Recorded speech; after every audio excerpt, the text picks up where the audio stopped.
অনেক মদ খাওয়া হয়ে যাচ্ছে, ভেবে দেখ, অনেক মদ খাওয়া হয়ে যাচ্ছে। মানে কালকে গুগলে পড়ছিলাম যে তুই যদি একটু মদ খাস তাতেও লিভারের উপর খারাপ এফেক্ট পড়ে। ছেড়ে দিতে হবে, ছেড়ে দিতে হবে, গুগল থেকে পড়া। আর যারা মদ খায় তাদের অনেকের মুখ থেকে রক্ত উঠে যায়। ওটা কাদের বলতো?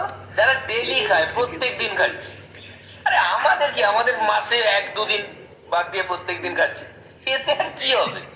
আরেকটা জিনিস খুব গুরুত্বপূর্ণ, এটা জেনে রাখা ভালো, অনেকে জানে না, যে অনেকে মদ খেতে খেতে সিগারেট খায়। এটা কিন্তু খুব ক্ষতিকারক এটা। আরে তুমি নিজেই তো কালকে খাচ্ছিলে। আমি মদ খেতে, ওটা আলাদা জিনিস, সম্পূর্ণ আলাদা। আমি সিগারেট খেতে খেতে মদ খাচ্ছিলাম, মদ খেতে খেতে সিগারেট না, আমি আগে সিগারেট ধরিয়েছি। দুটো সম্পূর্ণ আলাদা। অনেকে আবার আছে মদ খেতে খেতে লিমিট ভুলে যায়। দেখ, এটার সাথে আমি আবার একমত নয়, কেননা মদের সাথে অঙ্কের কি সম্পর্ক? মদ খাচ্ছে সেখানে লিমিট, ডেরিভেটিভ, ইন্টিগ্রেশন এগুলো করতে গেছে।